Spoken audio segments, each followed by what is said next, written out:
নমস্কার বন্ধুরা, আমার ভালোবাসা রান্নার চ্যানেলে আপনাদের সবাইকে স্বাগত। আজকে আমি যে রেসিপিটা নিয়ে এসেছি এটা একেবারেই একটা ইউনিক ব্রেকফাস্ট রেসিপি। এতদিন ব্রেকফাস্টে ডিম পোচ, ডিম টোস্ট, ডিম ভুজি কিংবা সানি সাইড আপ এইসব খেয়েই আপনারা অভ্যস্ত। আজ আমি যে রেসিপিটা নিয়ে এসেছি সেটা হলো বাটার গার্লিক এগ।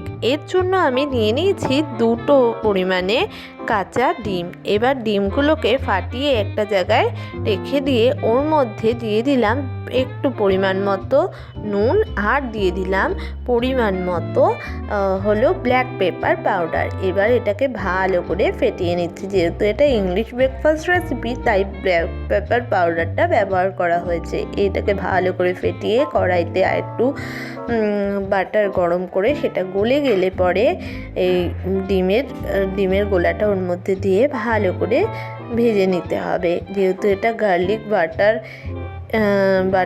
এগ তাই এটাকে বাটারেই ভালো করে এইভাবে করে ভেজে নিচ্ছি। যখন এটা ডিমটা অমলেট হয়ে আসবে তখন স্প্যাচুলা দিয়ে ছোট ছোট আকারে কেটে নিতে হবে, যাতে ভুর্জিও না হয় আর অমলেটও না হয়, ওই রকম টাইপের।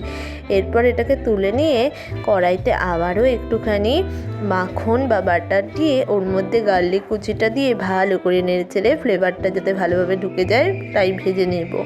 এরপর এর মধ্যে দিয়ে দেবো একটুখানি ব্ল্যাক পেপার পাউডার আর দিয়ে দেবো 1/2 চামচ মতো কর্নফ্লাওয়ার। সেটাকে দিয়ে ভালো করে নাড়িয়ে চাড়িয়ে মিশিয়ে নেব যতক্ষণ না এর কাঁচা গন্ধটা যায়। এরপর এর মধ্যে দিয়ে দেবো 1/2 কাপ মতো একটুখানি দুধটা দিয়েও ভালো করে নাড়িয়ে চাড়িয়ে নেব। এরপর এর মধ্যে দিয়ে দেবো একটু পরিমাণে চিনিটা দিয়েও ভালো করে নাড়িয়ে চাড়িয়ে একদম ঘন মতো ক্রিমিনেস আসা পর্যন্ত নাড়াতে হবে। এরপর এর মধ্যে একটুখানি চিলি ফ্লেক্স দিয়ে দেবো। এর মধ্যে আপনি অরিগ্যানো বা পেরি পেরি মশলাও ইউজ করতে পারেন। ওটাকে দিয়ে ভালো করে নাড়িয়ে চাড়িয়ে এরপর আমি এর মধ্যে একটু গ্রেট করা চিজ দিয়ে দেব আর দিয়ে দেব 1 পিঞ্চ মতো একটু ম্যাজিক মশলা। এই জায়গায় আপনি যে কোনো মশলাই দিতে পারেন। এবার এটাকে ভালো করে নাড়িয়ে চাড়িয়ে ঘন ঘন হয়ে আসার পর এর মধ্যে দিয়ে দেবো বাটার দিয়ে ভেজে রাখা ডিমটা দিয়ে ভালো করে নাড়িয়ে চাড়িয়ে এর মধ্যে ফ্লেভারগুলো ঢুকিয়ে নেব। ডিমটা যখন মাখো মাখো হয়ে এসছে দেখে নিন, এইরকম মাখো মাখো হয়ে আসবে তখন এটাকে আমি নামিয়ে সার্ভ করে নিচ্ছি। এই দেখুন আমি এটাকে সার্ভ করে নিয়েছি। এবার আমি এর মধ্যে ডেকোরেশনের জন্য আর একটু পরিমাণে গ্রেট করা চিজ আর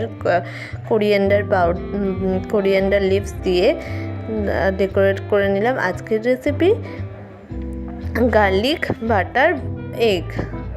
এরপর আমি এই রেসিপিটাকে টেস্ট করে দেখছি এটা ঠিক কেমন হয়েছে। এটা জাস্ট ওয়াও হয়েছে। এই রকমই ভালো ভালো রেসিপি দেখতে অবশ্যই আমাদের চ্যানেলটাকে সাবস্ক্রাইব করে পাশে থাকা বেল আইকনটাকে প্রেস করে দেবেন। ভালো থাকবেন, ভালো রাখবেন আর ভালো খাবেন।